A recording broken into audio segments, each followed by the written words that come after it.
the Tigers to see how the group draw plays out.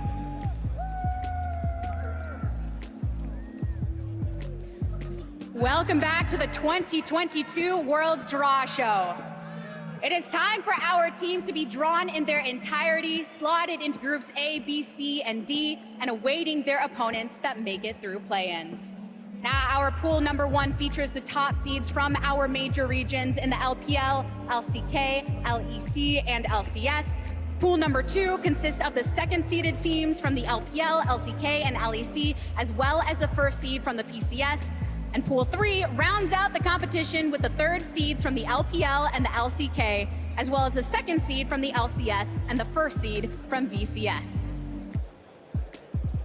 I hope that was enough of a break for you all to warm your fingers up once again. Dyrus, you're up. Let's go ahead and get this draw going.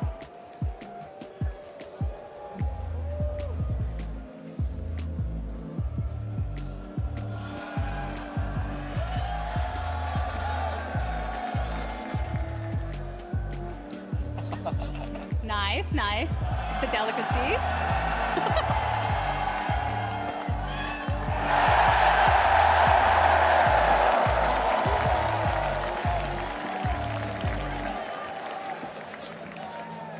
Cloud9, baby. Riding the ship after a rocky spring, the rebuilt roster of Cloud9 has defied expectations to become NA's second, all the champs and everything that they have done to claim this spot. Mid laner Jensen steps onto the world stage for a global record 8 straight years in a row, joined by jungler and Cloud9 crown jewel Blabber. Role swap supports Sven, making a deadly bot duo with rookie ADC Berserker, and they are primed to rise to the occasion at Worlds. What a way to kick things off here. Let's go for the second one.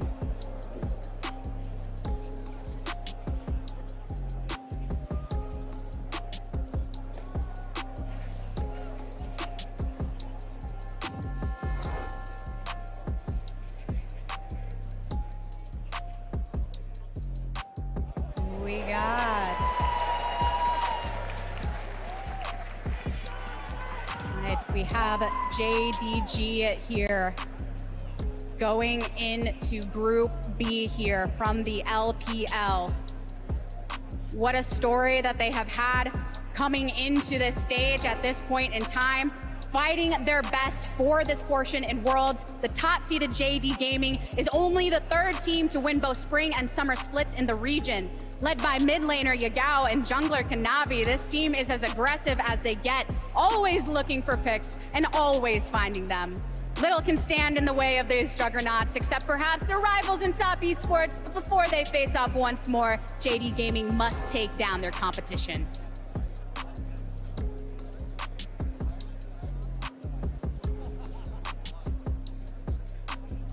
Let's go for it. Next one.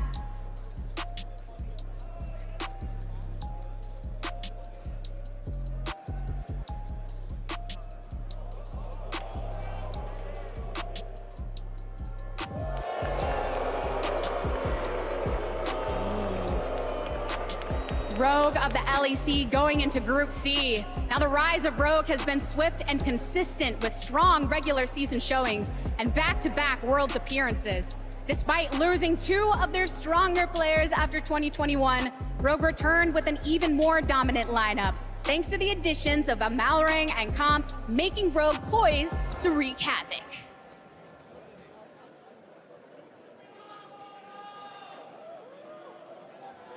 This means Rogue is in Group C. We have one more team to draw from our first pool. Who's going into Group D?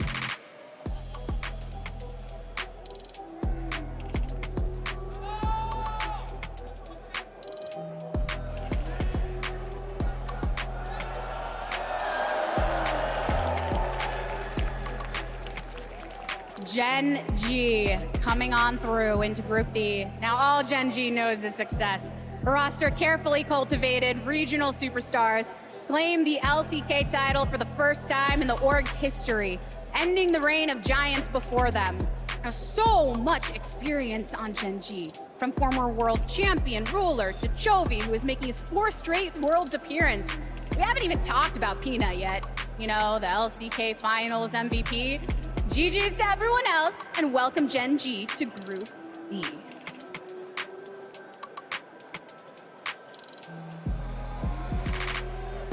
Dyrus, your duties are officially done, but you can remain with us in your position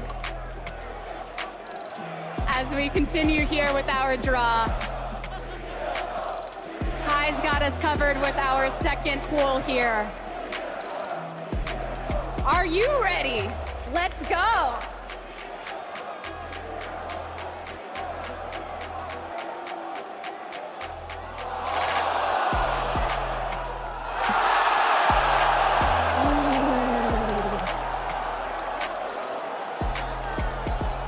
T1 going into Group A. After an undefeated spring season in the LCK, T1 returned in summer and is back on the international scene. This team is built on legends from Faker in mid, Zeus up top, and coaches Bengi and Sky. The MSI runner-ups are looking to add more hardware to their 2022 mantle, and that road begins in Group A.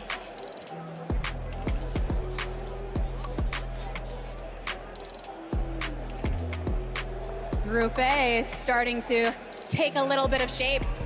Let's find out who's next from our second pool.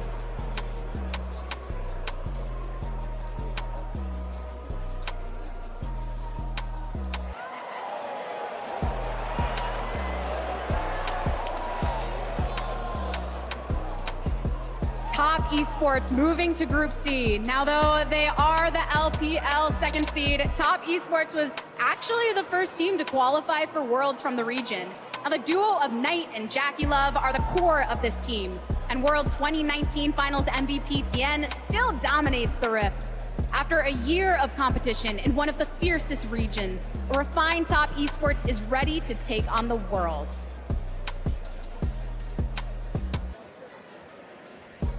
And as a reminder, they are moved to Group C because they cannot join a group with their existing region.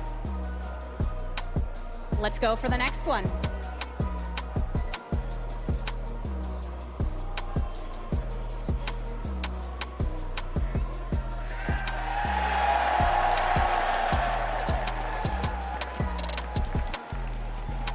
G2 Esports coming into Group B. Now, after missing out on Worlds last year, one of Europe's most storied orgs, G2, is making their return to the global stage. Claps is online and locked in, leading his team to back-to-back LEC finals and finally here in Group B. Now, joined by legend and longtime teammate Jankos and Caps are all of G2. They're all so eager to remind the world of what EU is made of.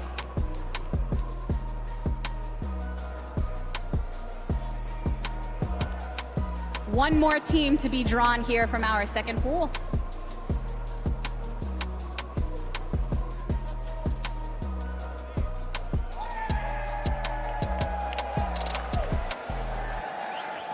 Flying Oyster coming into Group D, now joining the PCS only this year. Flying Oyster has already claimed their first title.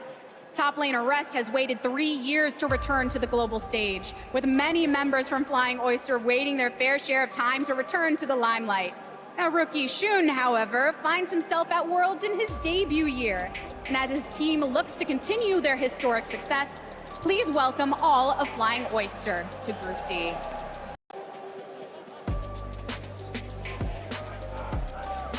That concludes our second pool of teams here for the group stage. One more pool to draw from while we have these legends on the stage. Xmithie, close us out. Bring us our first team.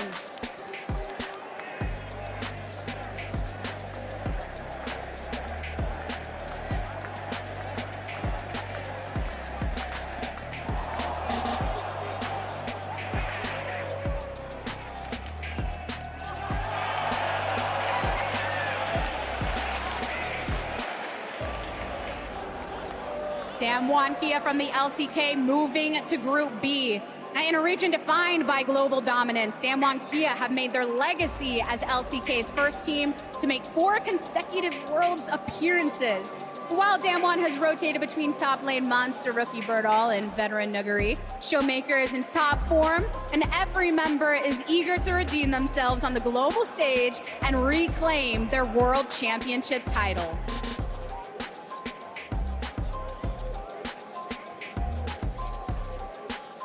Another team moved due to regional conflicts. Let's see how much of a prophecy this crowd has with their cheers.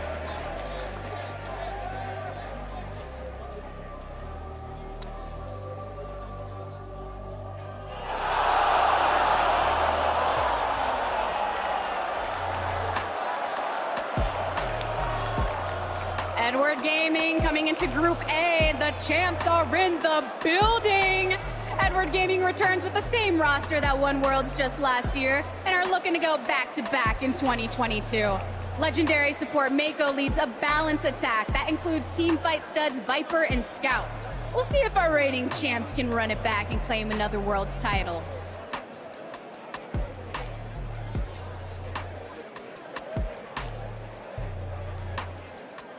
Two more teams remaining. Let's find out.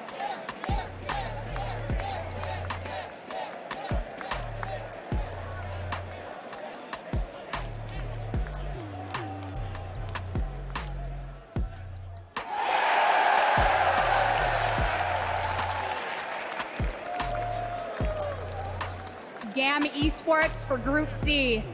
Now with smooth tower dives and a storied history, GAM Esports is eager to reunite with fans all around the world and represent the continued strength of the VCS.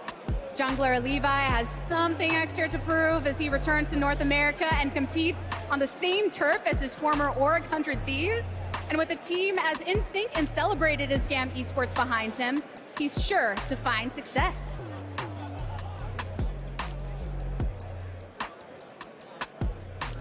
They go into Group C. Only one team remaining.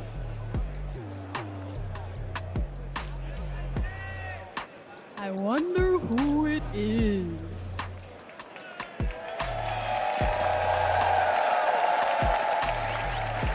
Hundred Thieves looking to pull off their most ambitious heist yet.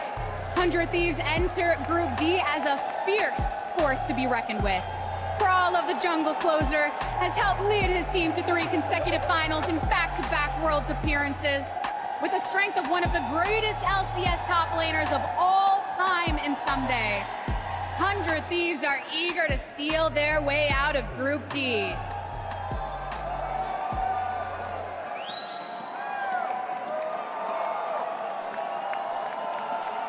If you take a look, you can see exactly what the group stage is going to look like once they are joined by the remaining teams. Thank you again to our legends of the LCS for joining us and helping us with this draw show. This does mean that our draw show is officially completed with our groups decided. Our 12 play-in teams will kick things off on September 29th. The top 4 from play-ins having an opportunity to make it through NYC and a chance at semifinals in Atlanta before we crown new global gods on November 5th. Thank you so much for joining us in Chicago for our 2022 Worlds Draw Show. We'll see you in just a few weeks in Mexico City. But until then, good morning, afternoon, evening, and good night.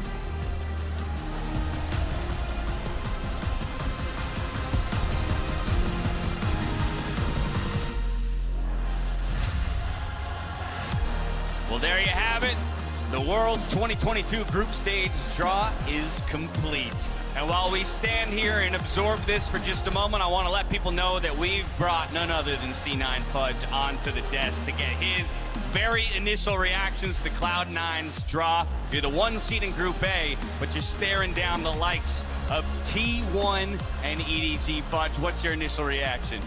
Well, Jensen brought up a good point that apparently last time C9 was in groups against T1 and EDG, we made it out. So I look forward to doing that again. That's the kind of confidence I like to hear coming out of our LCS champions. When it comes to the rest of the groups, I mean, just in general, the teams that have qualified for Worlds. Part of our conversation around the play-ins as well was how much kind of the level seems to have risen, and even those play-in teams who sneak into your groups, they're going to be threats. And honestly, it was kind of funny. We were watching the play-in draw, and then Jensen was like, "Which group are we in?" Because he thought it was the main group draw, and it was kind of funny. But honestly, for the most part, I don't really think that the teams from play-ins, especially the major region teams, are actually that different from their counterparts who are already in the main group stage. I think everyone's really, really good that goes to Worlds, and everyone's going to be very, very prepared, and that's the most important part. So we are going to have to prepare very well as well. Absolutely. Let me expand the conversation out to the three of my analysts. Any thoughts on these groups? So I had called for C9 versus T1. You got it. Yeah. Because I wanted Gumayusi versus Berserker. Have you guys talked at all? Is that a rivalry or not? I'm making it up in my head. I mean, I'm sure it's a huge rivalry. Berserker has a huge ego, honestly. And he obviously is playing against Gumayusi, who's considered like one of the best ADs in the world, right? And Studied under him. I would also, exactly, he played under him, right? And I would consider Berserker probably our best player right now. So it's going to be interesting to see how he does and how Sven and him both do against their ball lane. It's going to be obviously really difficult because T1 is an extremely good team. But it's going to be fun, especially when we win. You know what's really funny? I look at the Gen G group, at least Group D. It's going to be really hard for 100 Thieves. We'll just see which team ends up slotting into that one. But I remember back in Golden Guardians walking into the room and, like, I swear, relentlessly FBI would just be watching Ruler VODs. And now he's going to be playing against them in person. That one's going to be tough. I'm interested in seeing how that group will go. Another one that kind of shot to my mind is, G2 versus Damwon Gaming. That kind of rivalry existed. I know that G2 changed quite a bit, but just being able to see Jankos go up against Canyon is going to be a really fun one. Absolutely. Yeah, that group is pretty tough considering. Yeah. I mean, Damwon Kia, I know they did have some shaky parts to the season. There's been some interesting swapping between Nuguri and Bertle, but I think Nuguri, interesting. It'll be good to see him with Damwon Kia back at the World Championship, and then JDG, if I can talk about them for a little bit, 369, who you might know from previously on TES, thank you, is the top laner for JD Gaming. The big mid-jungle duo that you want to watch out for is Knavi, and then Yagao, who's really stepped up. He, in my opinion, has had shaky performances throughout the year. And yeah, I mean, JDG are a really fun team to watch, so I hope people enjoy watching them. I know people's eyes naturally go towards the most competitive teams and the teams that people are waiting for all the time, but just a celebration to Gigabyte Marines that finally get to go to an international event through COVID times, and then of course even being the first seed going into MSI, not getting that chance, playing in Southeast Asian Games, the Olympic affiliate, and now finally get to be at an international. Don't want to jinx it, but I'm just saying. Please have those visas come through. Please, because it would be really nice to just see that team and Levi. You can't cross the line of jinxing something. I know. The moment I was saying it, I was like, okay, please. Doing them dirty We hate like Raz for a reason. Raz was the most incorrect on the final. Yeah, I was like, voted for 100 Thieves. Good. I also went FlyQuest in that series versus TSM. What do you got for me, Mark? So I have a question for you. Do you think you guys have the hardest group, or do you think it's maybe Group B right now? I think it's the G2 JDG Damwon. Yeah. It's probably the hardest group, honestly. Okay. When I watch 369, I think he's probably the best top laner in the world. So I'm pretty happy that I don't get to verse him. You get to scrim against him now. Right, I can That's scrim against him. actually Good practice. dope. That's actually very, very dope. I do also just, sorry. I was going to ask one more question. Go for it. Who do you want in your group? I don't know if you know exactly for play-ins, but is there someone you want to call to join you guys? You could get an EU team. I look forward to versing the Chiefs from the LCO in our group. They gonna run it? I'm pretty good friends with all of them, so hopefully I can verse them.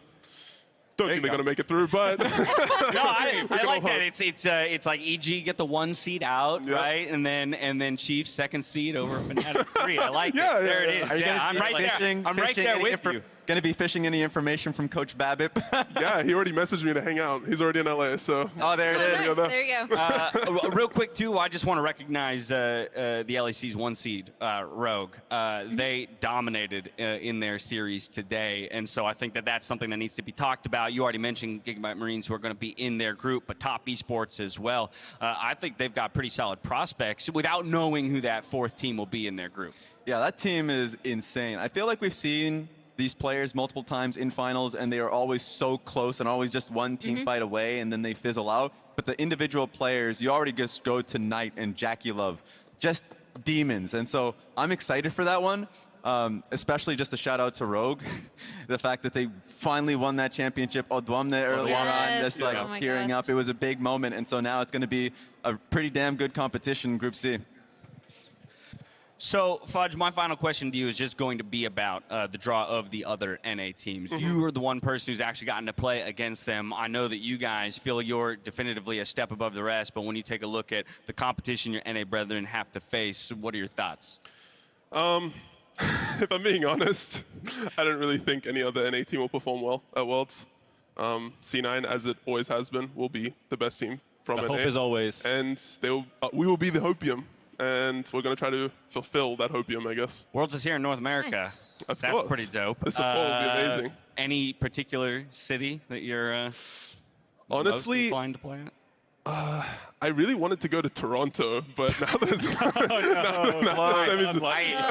easy answer is San Francisco. Yeah, San Francisco. San Francisco will be fun, you know, especially when we're playing them. Yeah, exactly. Exactly. All right. I mean, every city would be fun, right? Well, there you have it. We're not going to dwell on the groups too long. We got a whole month and a half when Worlds rolls around to talk about all these teams. Fudge, I just want to congratulate you one more time on such a dominant series, man. It's been quite a treat to watch your roster, this squad, this organization over the year overcome so much adversity and ultimately bring it in such dominant fashion. So congratulations once again. Thank you very much. All right, all. That's it for us here in Chicago and in the United Center.